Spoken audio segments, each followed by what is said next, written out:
Hello everybody, it's nice to be back. Sorry we had a little issue with the audio. We've been fighting with it, but Jonathan, Jonte, you know, is the technician also working with us at Lucky Larsen.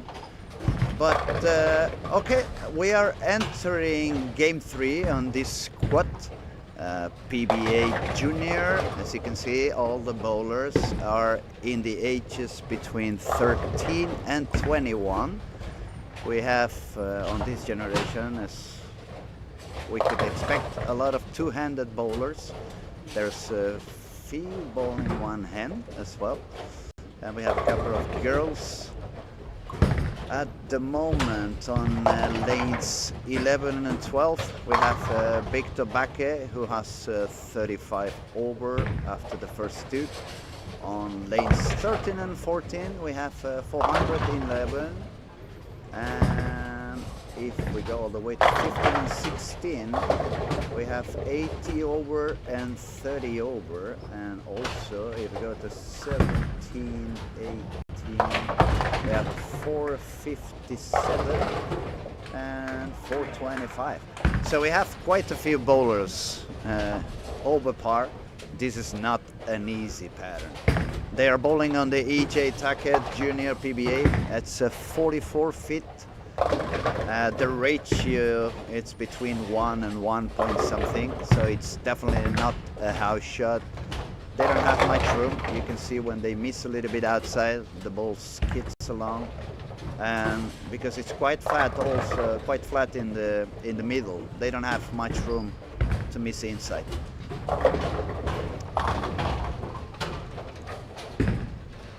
We can see some of the bowlers are playing a little bit deeper, like Victor is throwing somewhere around 15, 16 in the arrows. Break point somewhere around 10, 11. It's not swinging too far out. But on the other hand, you cannot really send it that far out. Then we have a couple of two-handed guys. They're using the Storm concept. That ball has a very strong power, and they are bowling a little bit more outside, but quite parallel, not really opening the angles much. Anyway, 44 feet in Olympia bowling alley. It doesn't really feel that wet. This bowling alley has a lot of friction. I remember, for example, 3 summers ago when they bowled the Lucky Larsen, we had 47 feet and 39 milliliters. One would have said it's not gonna hook at all, but it was hooking. So yes, there is quite much friction on the surface. Back to the action, 11 and 12. We have Victor with strike spare double. And we have Lobe also. Started with the front 3, now it's got a split. Lobe is a lefty, he looks very good. He has a lot of talent, definitely. Every time I come up here, it's mesmerizing how many people have the knowledge and have this discipline and these routines to practice every week.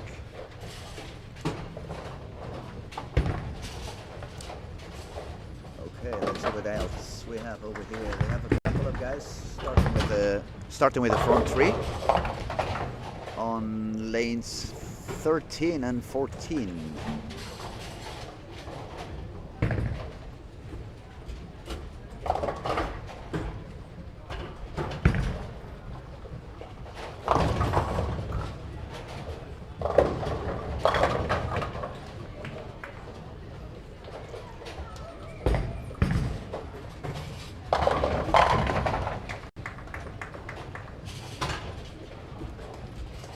It's a little bit hectic for me at the moment because I have a triple screen. I'm trying to look at the 3 cameras at the same time, but obviously when they are this young, they bowl so fast. They don't really think a lot before they take the shot. They try to look at one lane, and all of a sudden you don't see what's going on the other pair.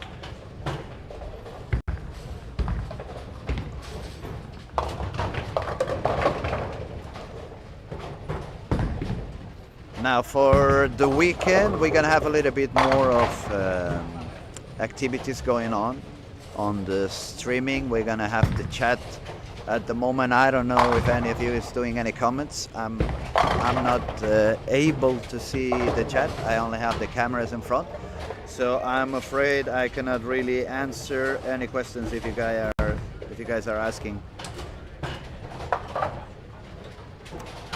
What I can tell you, it's 16 guys are gonna make it into the final, and unless I'm mistaken, it's gonna be 8 girls, so that's gonna be 24 bowlers entering the final on Sunday. Saturday we're gonna have 3 squads. I've been told they're all full. That means we're gonna have 20 lanes filled with young talented bowlers.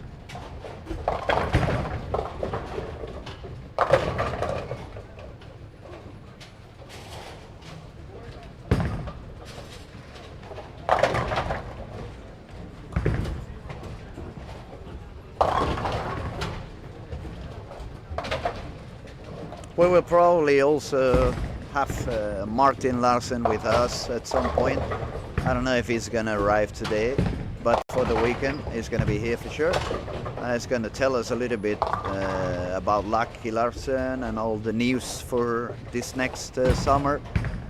I know they have a couple of interesting things, especially I wanted to explain a little bit about the tournament shirt, the Lucky Larsen shirt. As you guys know, previous years they were donating a part of the money from each shirt for the fight against cancer. And for what I've heard, this year is gonna have to do something with the research for diabetes and younger kids. Yeah, I'm gonna let Martin explain everything as soon as he joins us. As I said, I'm not sure he's gonna be here today or in the weekend. Also, don't forget to start booking for the Lucky Larsen. I've seen some of the squads are starting to fill up quite quickly. And for those of you who have not been in this event before at the Lucky Larsen, it's the place you want to be the last week of August. Helsingborg is a wonderful town. It's very beautiful, especially summertime. It's not so cold. The atmosphere is very nice. It's a beautiful town with this kind of summer mood. And obviously the event filled with PBA bowlers. The best Scandinavian bowlers are all in here. Team Finland, Team Sweden, Team Norway, Team Denmark. It's a very, very special week. It's one of those weeks you don't want to miss. You have the opportunity to bowl with the best bowlers in the planet, get to know them, get some pictures. We have some pro amateur, we have some parties in the middle. It's a lot of stuff going on. So if you haven't booked, make sure you start booking your flight tickets, your hotels and your squats. Okay, let's get back to the action. I've seen Victor has missed a couple of single pins. Why am I not surprised that the young generation slips some single pins in there, yeah? And back to the summer. But on the other hand, in such difficult pattern with very, very small window of margin of error, the fact that they can bowl above par, make it look easy, it's mesmerizing.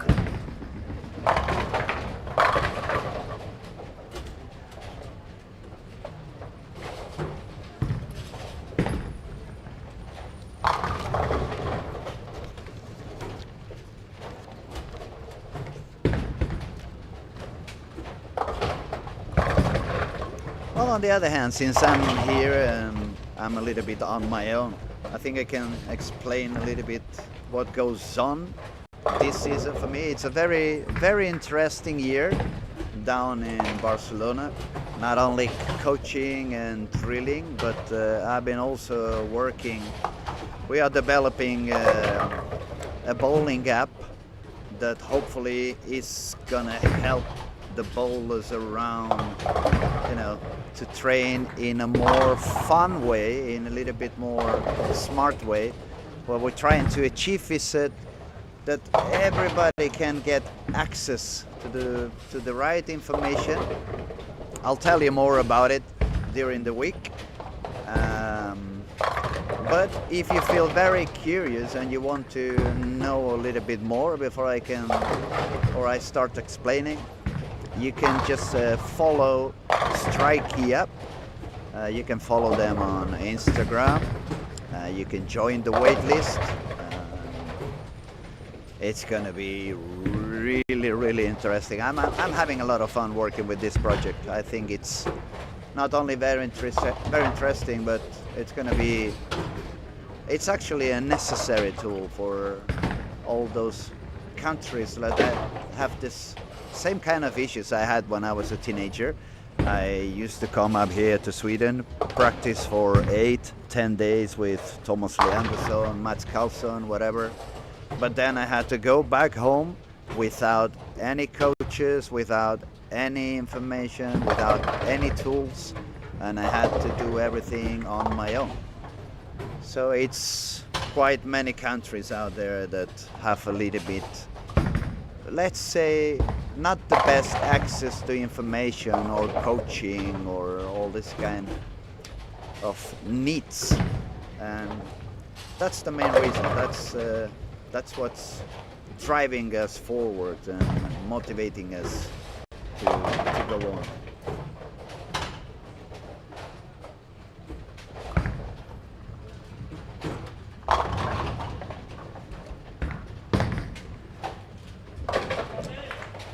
All right, just gonna update a little bit the scores. We have Victor Backe with 31 over. Then we have Melvin Roth 597, and then we have Lobe with 540. Next pair that it's about to end. It's 17-18 and 19-20.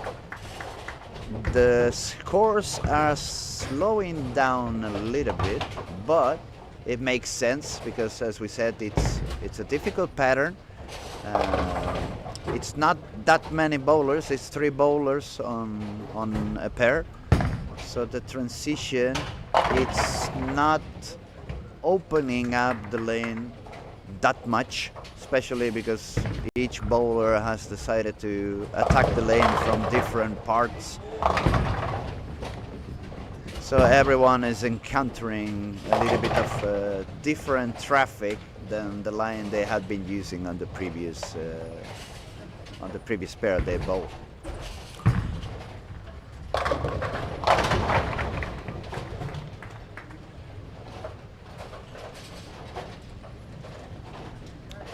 On lanes 15 and 16, we have Lucas with spare and 6 in a row, looking for a high game. And on that same pair, we have also a high score. I think it says Biko. I don't really see the name properly here. But he's already on a 60 over with the 10th frame still to go. So it looks like he's going to be squad leader at the moment. It's actually between them and Jonathan. Jonathan is going to end up with 690 something.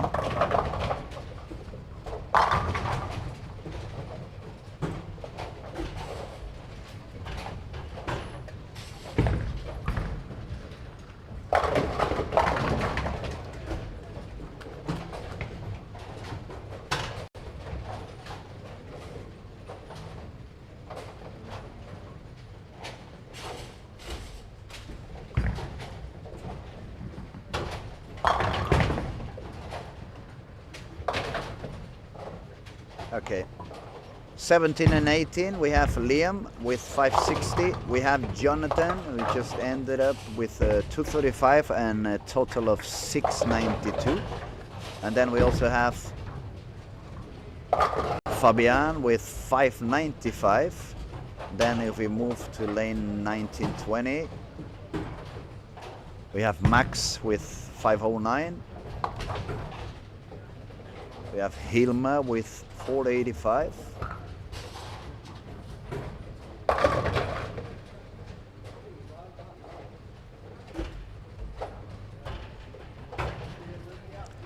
So we're gonna have 1, 2, 3, 4, 5, 6, 6 out of 15 above par. This is not an easy pattern. I made a few shots right before they bowled, just to test a little bit. It's a very very small room.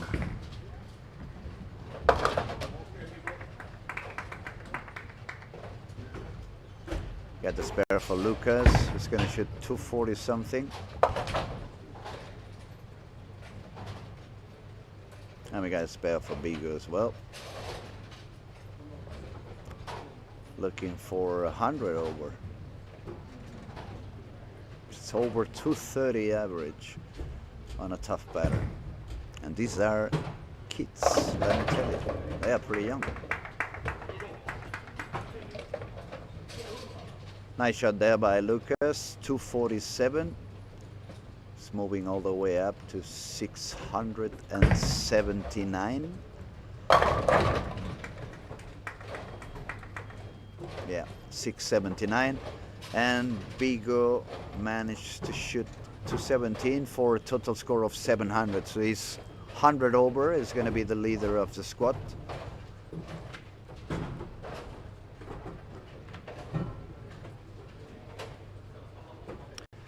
Three games to go. Now we are gonna hit through transition. There wasn't, I think there is only one urethane, unless I'm wrong. That's the girl bowling two hands. She was bowling with a urethane. So we don't expect much carry down. But, as I said before, because the guys are choosing different lines, the lane is not really opening up the same way on every pair.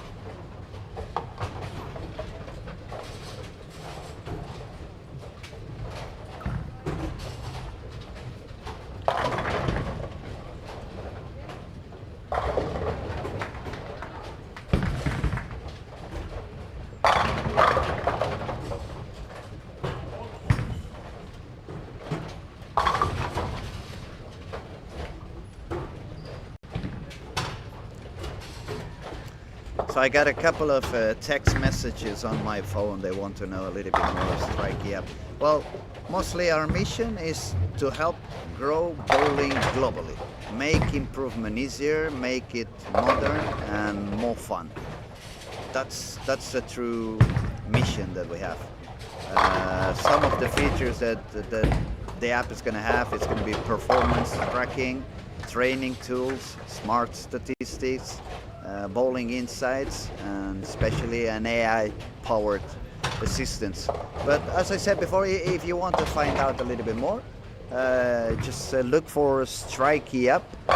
It's a strike with 2 E's on Instagram, and just join the wait list. Make sure you join the wait list and stay tuned, because the launch is going to be coming soon. Okay, back to the lanes. Let's see We just saw very high games on 15 and 16, and the 3 bowlers on that pair now, they started with a double. So maybe that's going to be the easy pair.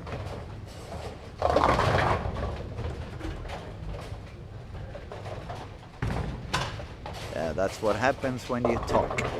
As soon as you talk, the 2 of them did not strike for the 3rd one. So, mental note, don't jinx the bowlers.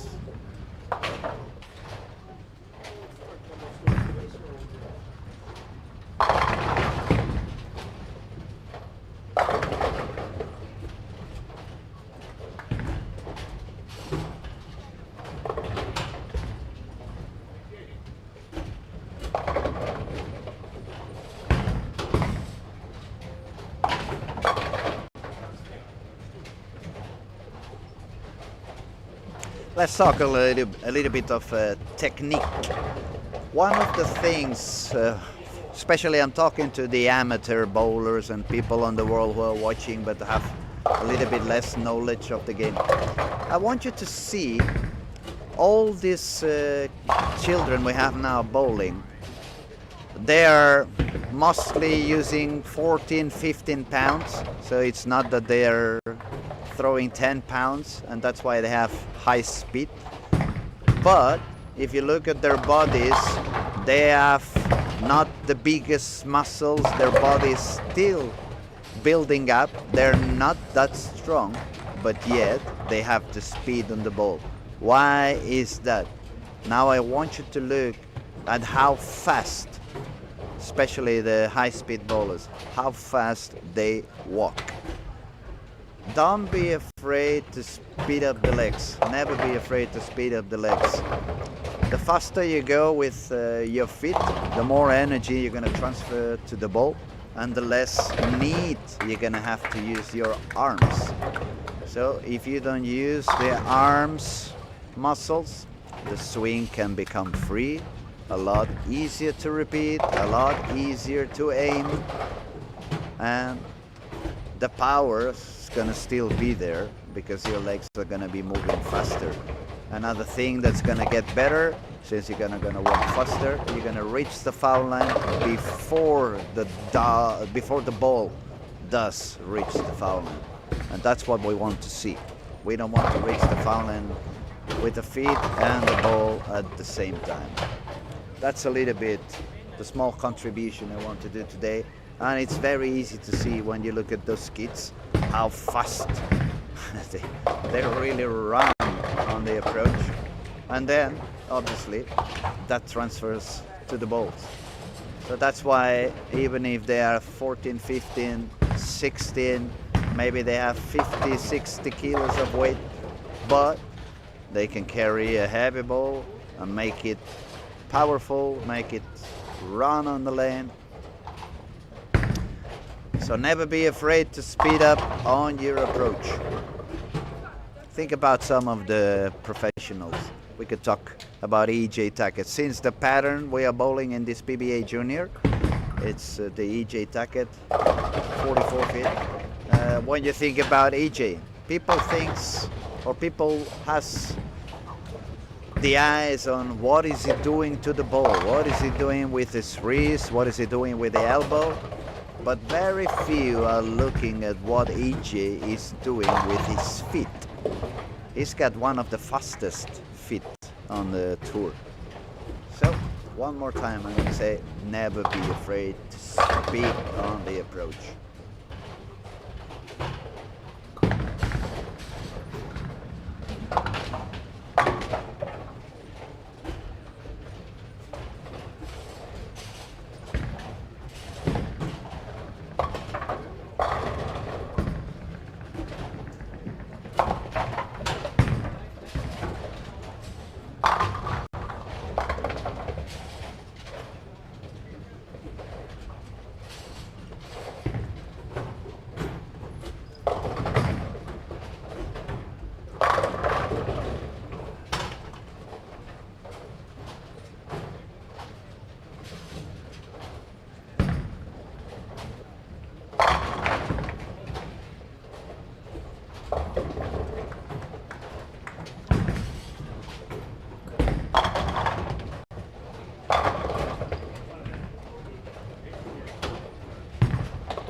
Yeah. I was trying to get a little bit of extra information.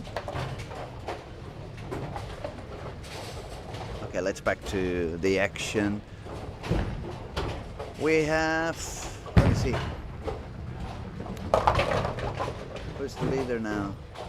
We have Jonathan with 799. It started with a front four, but they had a huge split of 5 and 1.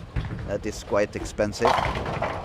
Then on the other hand, on 17 and 18, we have a lot of strikes. I think it's a front 6, isn't it?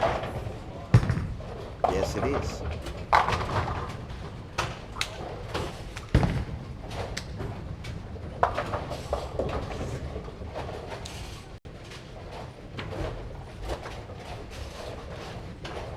Okay, looks like some of the guys have figured out the pattern already.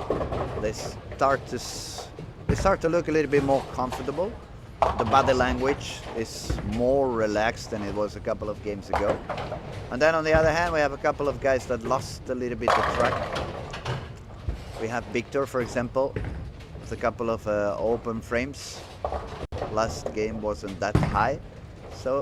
But Victor was bowling deeper than anyone else, so probably it's in one of those wet, dry situations.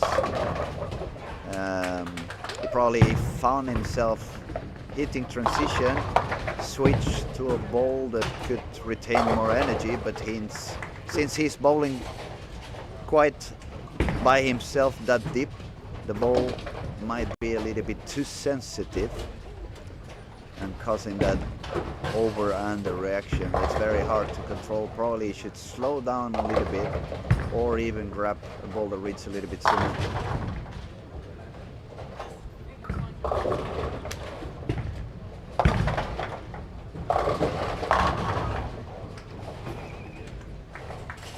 So more strikes are happening now again on 17, 18 and 19 and 20. And 15 and 16 is striking quite good as well.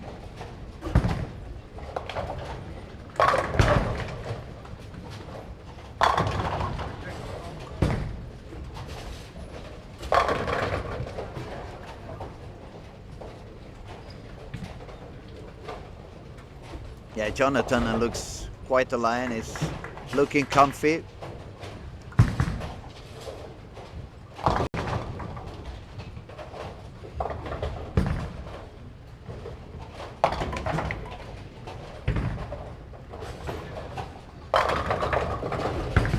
(19-20), we have some strikes also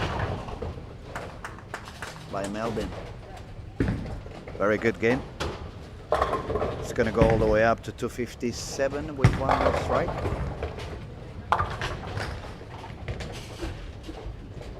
And that's going to bring him all the way up above par. It was just 3 pins under par, but he did a good game on the last one, so seems to be finding his way.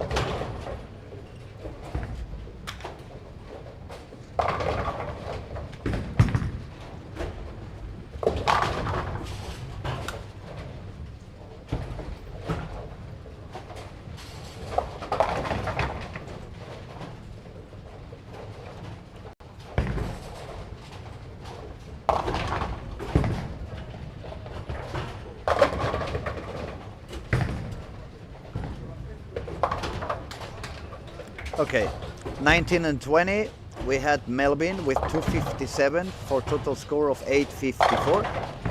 On lane 19 we had Fabian, shot 217, also managed to be above par at the moment with 12 over. And then we had Lobby, he had a couple, 1, 2, 3 splits. That's the 3 frames, that's the 3 open frames he had. So he ended up with 168.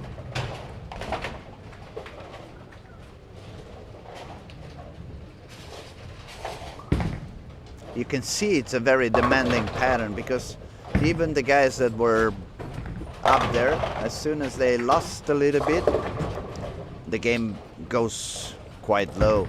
it's hard to find where is the miss room, and especially that's a little bit what I was saying before. Since every one of them decided to attack the lane a little bit different, the traffic they encounter when they change lane is quite different than what they were expecting.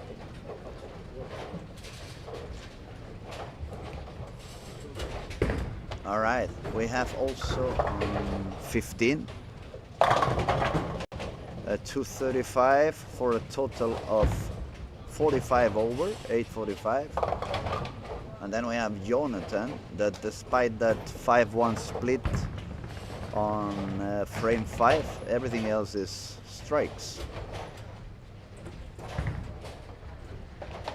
That, as I said, that was a very expensive split.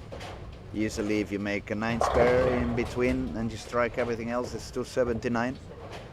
This time with a 5-1, if he had strike out, it would have been 257. So that means 24 pins went away with that split on that particular frame. But another high game for him, 246 is gonna be on. It's gonna sit on 938 with the spare. That's gonna put him on the lead with quite some room to the next one.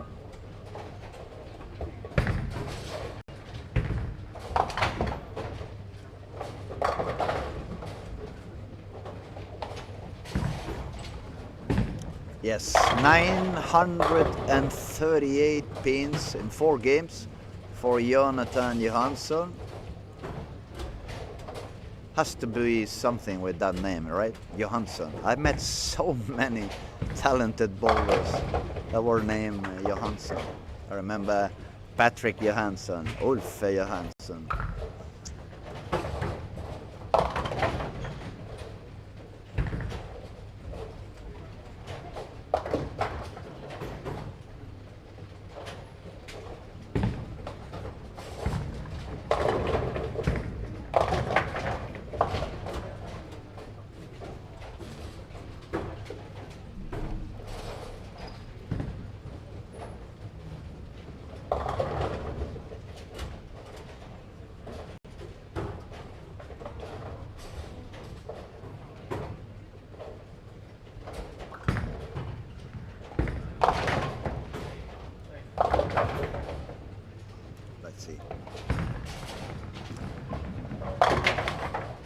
Yeah, that was a tough game for Victor on 13 and 14. The ball never really get to react at the back of the lane. It was going way too long. So yeah, that's one of the things that you need to notice when you guys are bowling. You want to pay attention on how the ball is moving. Is it reading too early? Is it reading too late? This is the kind of understanding that today's game requires. Many years ago, when bowling was more about accuracy, and you just had a rubber ball, or a little bit later on in the 80s when they were throwing urethane, the old urethane, but they had 1, maybe 2 balls, and you had to learn to do different things with your hands. Now it's not really the case. It's always good to learn to do more things, but with so many balls, so much equipment, every ball is changing the lane in a different way, as every bowler does. Some balls suck more oil, some balls push the oil down, and then you have to think, who am I bowling with? Who am I following? What kind of line is the guy I'm following using? Is he using a dull ball? Is he using urethane? Is it a polished ball? Is he accurate? Is he bowling on my area? Is he bowling away from my area? It's a lot more things you need to think about, but it's not that difficult, not that complex once you understand. Okay, back to the action. Very high game for Lucas. He shot 267, and actually he's the new leader. He's got 8 pins more. So we have the 2 leaders sitting down with 946 and 938. Then we have 890, 854, 845, 861 and 812. We also have 794 for Victor, so that's quite a big number of people bowling above par. You can see they have a lot of talent.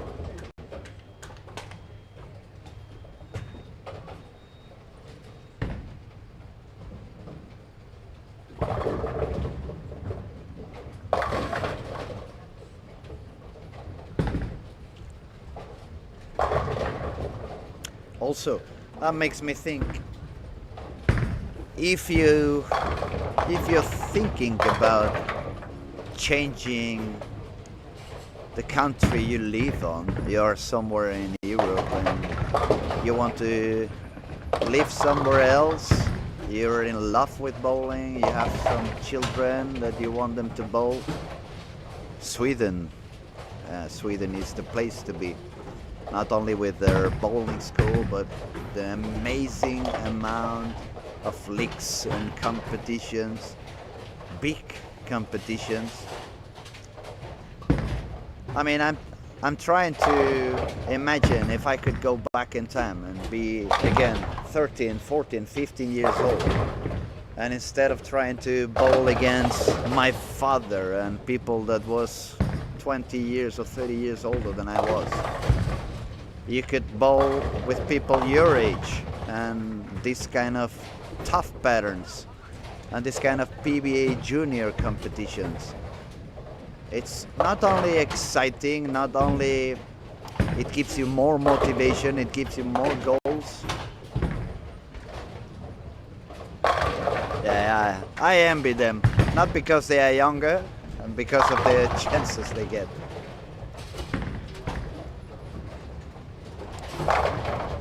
I remember when we were younger, if we wanted to practice something, there was no phones that could take a video on you. You needed to find somebody in your family who spent money and had a video camera and hope that they were willing to come and record you for a few shots. But then you could not see it on the bowling alley. You had to wait until you could go home, transfer that video to VHS and then look at it on TV. Yeah. What I'm trying to say is that with today's technology, it should be easier for everybody to be able to improve and to learn and to become better. And that actually is what we're trying to build with Strikey. It's an upcoming bowling app built to help players improve faster and smarter. So as I said before, search for Strikey app on Instagram and make sure you join the waitlist.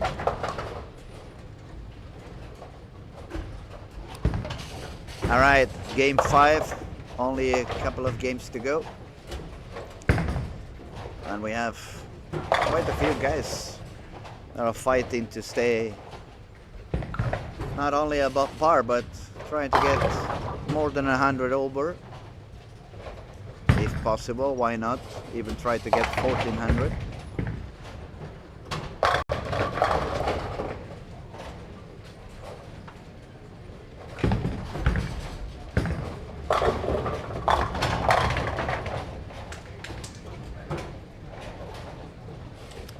Yeah, some of the pairs are starting to open up a little bit.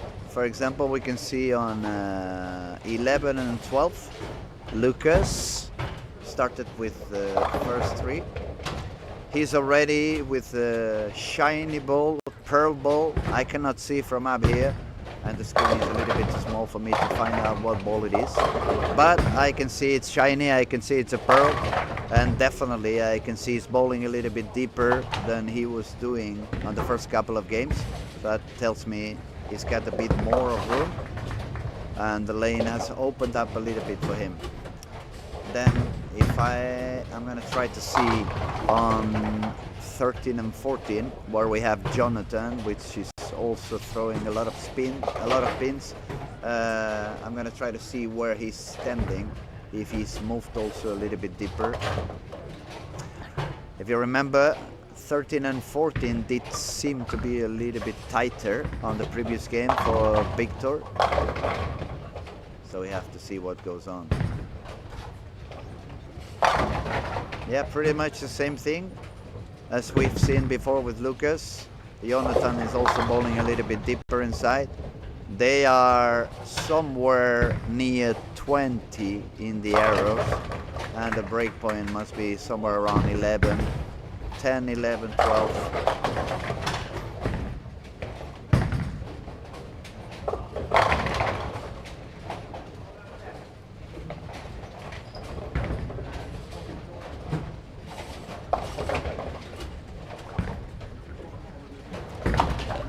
On lanes 15 and 16, we find Mans as well. He did a good game before and now starts with the front four, so he seems to be finding his spot on the lane as well.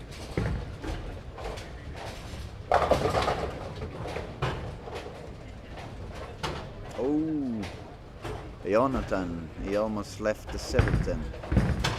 He does it really good, yeah. He's got a lot of power, but he's also smooth in a way. And that's the best combination you want to see on a bowler, when they have a lot of rev rate, a lot of power, but it doesn't look forced, it doesn't look muscle, it simply looks gentle, controlled.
Risky business there on Jonathan, sparing the 7-pin, hooking the ball. Those of you who heard me on the Lucky Larsen last summer, you remember I'm not a fan of single pin spares by hooking. We stated it's a lot easier to go straight. You remember when we spoke with Kyle, Ethan, yeah, some of the PBA guys. They were very honest about it, and they recommended the young generations to learn to bowl the spare shots as straight as possible. Ooh, look at 11, 12, almost 5, 7, 10.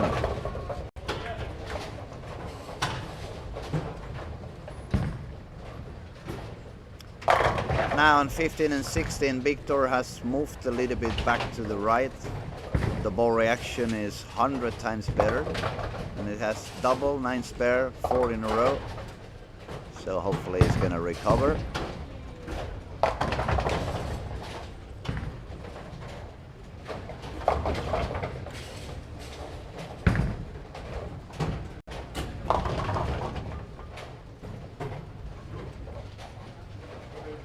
That is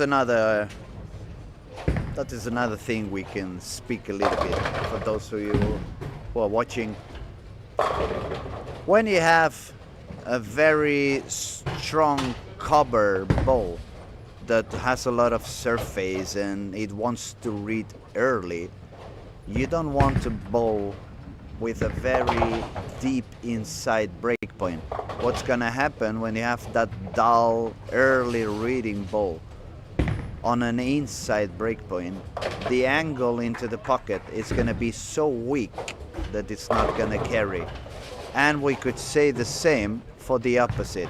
We don't want to have a very shiny pearl responsive ball coming from very far outside, because then the angle is going to be way too strong. And that is one of the reasons that can explain why some of you have experience when you bowl some of your leagues, house shot, whatever, and you go back home like, oh, I was so unlucky today, I hit the pocket over and over again, but I couldn't carry, I had a lot of 10 pins, or I had a lot of whatever. If you had an excess on angle, you probably had a lot of solid 10s, some 9 pins, some 4-9, even the 2-8-10. On the other hand, if you have a very weak angle, the ball's not really penetrating when it reaches the pins, then you can have a lot of soft 10s. You can even have 8 pins, 8 10s, 5 10s if you have low rep or low speed or a light ball. So in today's game, you don't only need to learn proper technique so you can be very good at repeating your shots, but you also need to learn to read the lanes, so you always find the easiest spot and where you can bowl with the most margin of error on both sides. But then on the top of it, once you accomplish to get the proper technique when you can repeat and you learn to read the lane, you still have to master entry angles. You need to read the way the pins are falling. You need to see how the ball is entering the pins. Is it going too deep? Is it deflecting? All this kind of information is gonna allow you to understand better which equipment you require on each situation. It's too many people already that says, no, I always bowl on, let's say, arrow 2 and this is my favorite ball. And they do the same no matter which pattern, no matter which bowling alley, no matter where they are. So learn to be a little bit more proactive with what you see. Don't be afraid to test. Don't be afraid to try all the equipment. Every ball you bought, you spent some money on it, so you want to use them all. Perhaps if the guy in the pro shop cannot help you, you need to learn a little bit more by yourself. You need to understand more what equipment you have, which ball is not covered in your backs. Is there any window that I need to cover? That's the smart way to do your shopping and the way to buy balls. You don't want to go to the pro shop and let them sell you whatever they want to sell you. Instead of that, you need to understand your equipment. You need to understand how your balls are working and what balls are missing on your arsenal. Okay, they are reaching the end of the game, so let's have a quick look at the scores. I'm gonna start on 11 and 12. We have Nikki with 703, then we have Fabian, or 1, 2, okay, if one more strike would be 227 for a total of 1,039, so nearly 40 pins above par. Then Lucas looking for one more strike on the 11th. That's going to put him on a way of 250 something, and he can actually reach 200 over already. One game to go. Then we go to 13 and 14. We have Liam, then we have Jonathan, It's also with 100 over, 10 frame to go and a few strikes. So he could still move all the way up to, let me think, 20, 50, 80, 1180 with a strikeout. 15 and 16. We have Victor. He recovered 243 for 37 over. Let me go back to 11-12 for a second, see if he gets the 11th. Yes, he does. He's looking very comfy now. Lucas 250 something for 1400. In this case, going to be 1200. It's only 5 games, but he's looking for that 1400. You remember, guys, in the summer how long it took for the PBA guys to reach the first 1400? There was a few squats we thought it was never going to happen. And then Ethan Fury showed up and made it twice. Okay.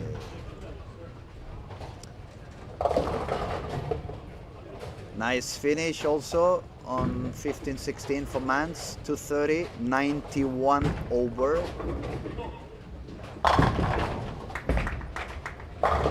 We move to 17-18. The scores are 1034 for Melvin, 1021 for Dante, and 911 for Lobe.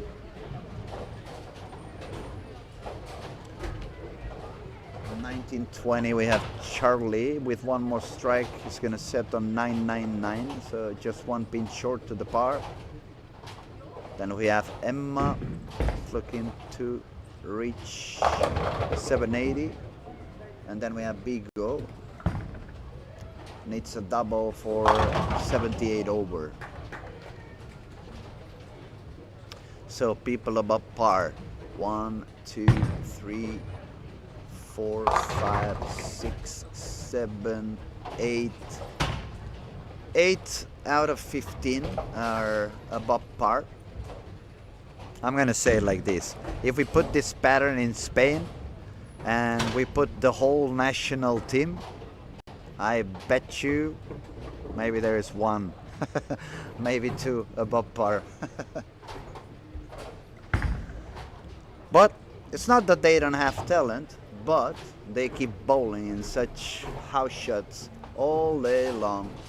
So if you put them on a little bit tougher, it's not easy. You need to change your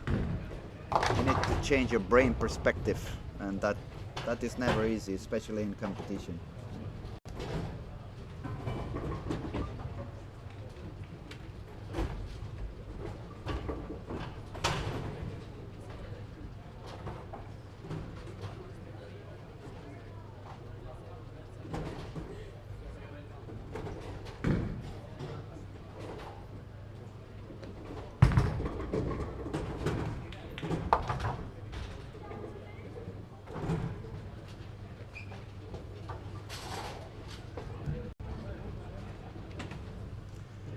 All right, one game to go. That was very fast. They started bowling 6:30. That means they made 5 games in 90 minutes. That's the other thing that would be quite different in Spain. We bowl 1 game every hour. Yeah, it could be that we don't strike that much, but definitely it's because we bowl much slower, much slower. I remember the first couple of matches I bowled in the Swedish league. I had my tongue all the way down to my knees. It felt like I was running a marathon instead of bowling. So fast, very fast pace. And I'm not a slow bowler.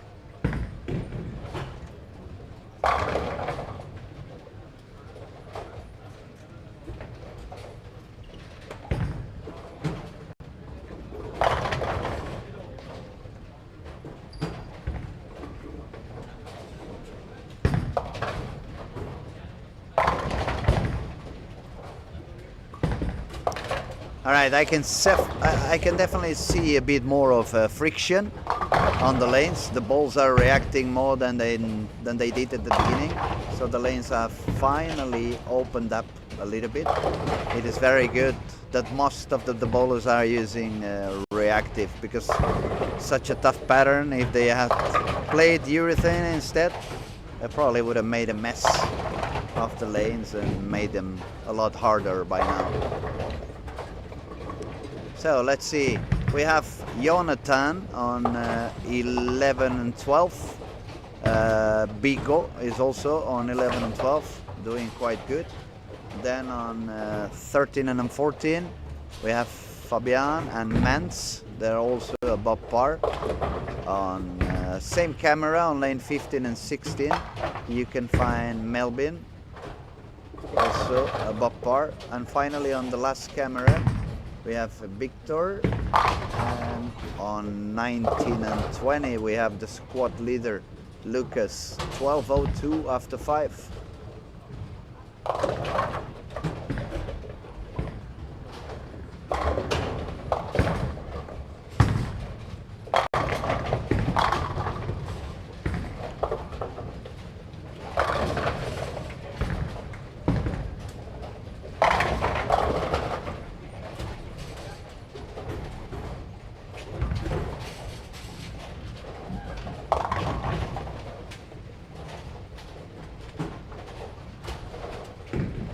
Okay, 11 and 12. Let's see, Jonathan, 22 on the arrows, somewhere around 11 on the break point. Looking good. Was a little bit deep in the pocket, 4 pin.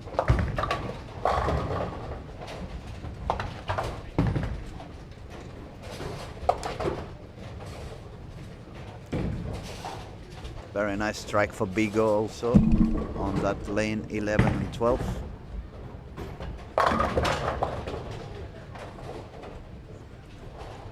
It looks like the line is pretty similar for those who are striking a lot.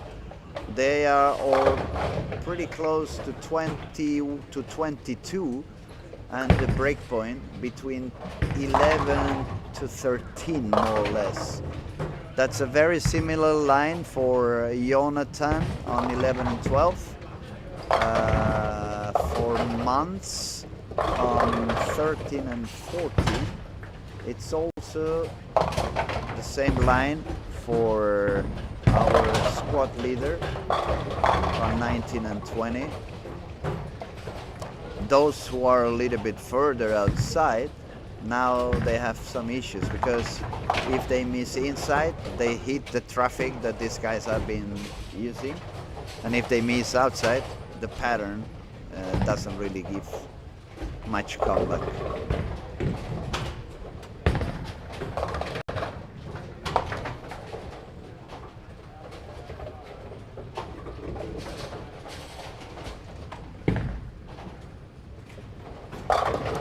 There we go with Lucas. Astonishing, yeah? He's looking so comfortable now. Very, very good. High quality, a lot of talent, definitely. These kids are filled with talent.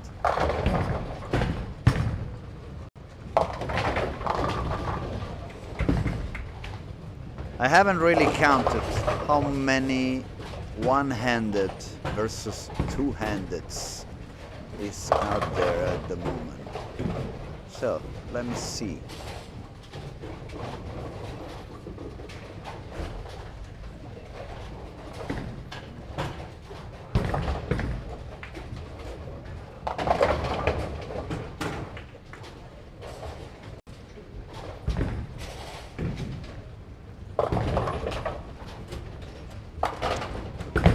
(11 and 12), we have two guys bowling two hands, one guy bowling one hand.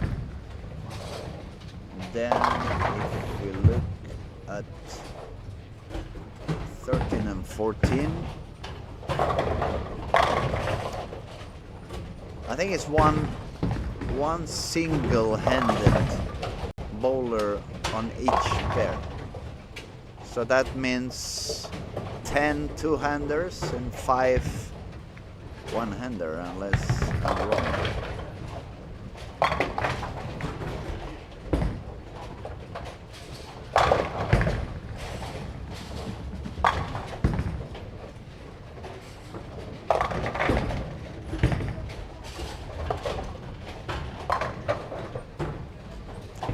Okay, Jonathan had a big split, a big church, took none.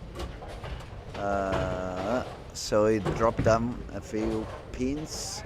That's gonna leave a little bit of cleaner way to lead the squad by Lucas, who just shot the 5th in a row. Front 5 for Lucas. Well, if he shoots 300, it's not even going to be a 1400, it's going to be a 1500. I'm not bowling that much lately, but that makes you want to retire.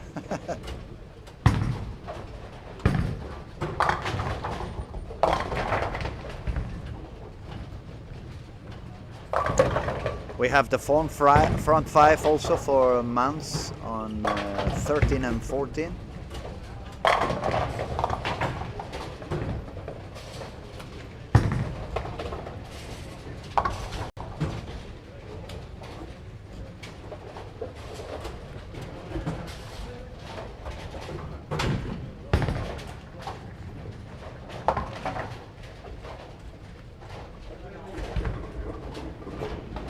It's gonna be interesting now when I go and do a little interview. Are they gonna be shy? Are they gonna be nervous? The fact that they are getting an interview and they're gonna talk for the camera. But it's gonna be interesting. I want to see what can Lucas. It looks like 710. It looks like he's gonna be the leader anyway. What happened on that shot? For those of you who are watching lane 19 and 20, that last shot for Lucas, he missed a little bit inside. The ball did hit more oil, so it went a little bit too far, and when it wanted to change direction, it couldn't go deep enough in the packet, so it kind of deflected a little bit, and that left the 710. If you feel curious about it, you can download the video and watch it in slow motion, frame by frame, and then you can train your eyes to get to see this kind of ball motion down in the pins, because that's the one I was talking before. If you get to see what the pins are doing and how the ball is behaving when it hits the pins, you're gonna get a lot of information. Do I have right angle? Do I have too much? Do I have too little? Sometimes you are on the right spot, you're doing the right shot, the only thing, you got the wrong ball in the hand. And you can hit the target over and over and over again and hit the pocket over and over and over again, but you don't strike. When that happens, the angle is not the right one, it's not the proper one.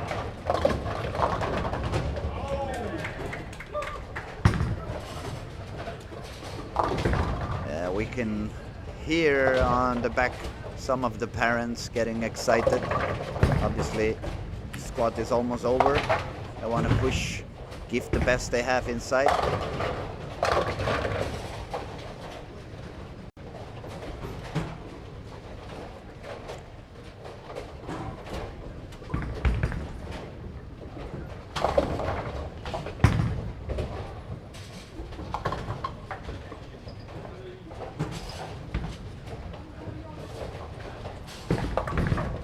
A lot of action going on, a lot of strikes, a lot of bowlers trying to push the limits, but they're looking very, very strong. And that is something that really is completely different from my days. My days only Jason and Oscar would be bowling two hands, and it was maybe one every 100 bowlers could have 450 or more reps. Nowadays, all these kids, they are all above 500.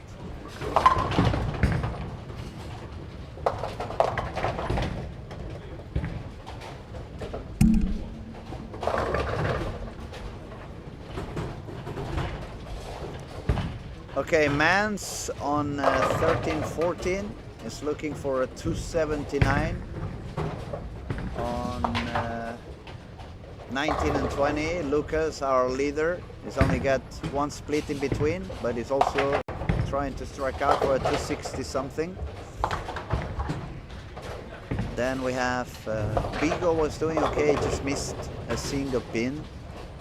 And Jonathan is running out of room on this 11 and 12.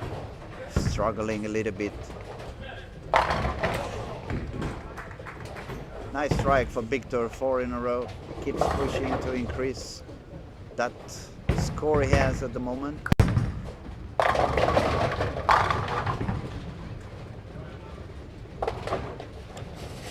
The squad is not going to be low scoring, definitely. I wasn't expecting that many pins thrown.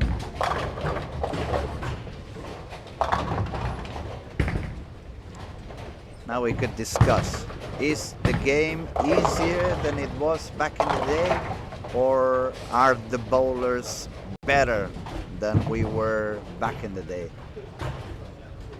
You could have arguments on both sides. I would say nowadays they are a lot more powerful than we were in my days.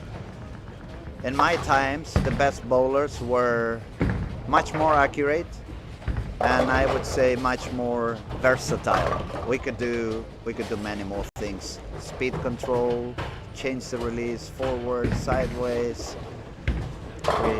We had to, because we had much less balls, so we had to manipulate what we could do with the ball.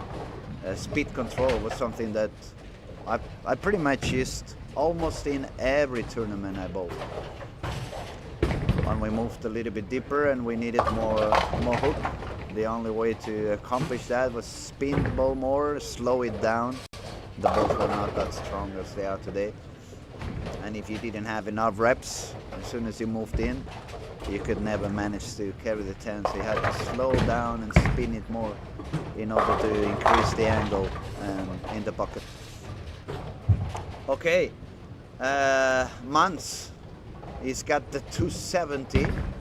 He's gonna shoot 1370. That's very high, very, very high. Jonathan looking to double on the 10th, so he can reach 1360. And our leader already got the 10th, so he's already on 1400, 1408, and he still have the 10th frame to go. So he's gonna shoot 1460. Wow, unbelievable. That's impressive. I must say, I'm really impressed. And he does it so good. Elegant, talent, power. He's got everything. Amazing. I gotta clap my hands. Wow.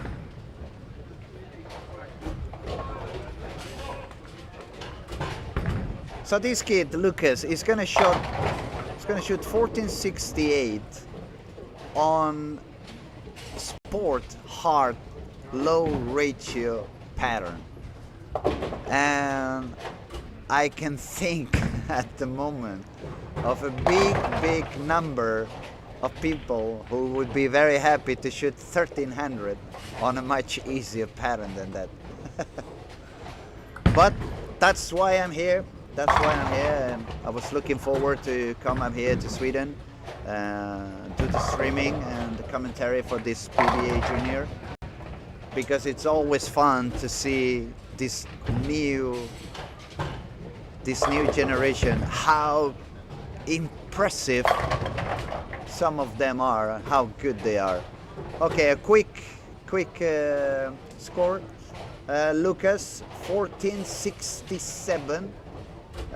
Dante 1218, Victor Backe 1250, Melvin 1239, Mans 1370, Fabian 1253, Jonathan 1347, and Bigo 1270. So 1, 2, 3, 4, 5, 6, 7, 8. 8 out of 15 above par, and a squat of 1467, and two above 1300. Wow, that was impressive.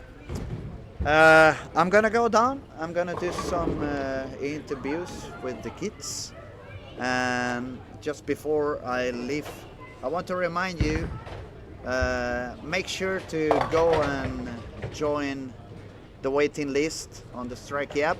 Follow us on Instagram. You can follow me also on Instagram, Luis Montfort, and I'll be happy to answer any questions you guys have. We'll be back with more action. For now, that's all. PBA Sweden, Olympia Bowling Hall, Helsingborg. Goodbye, everybody.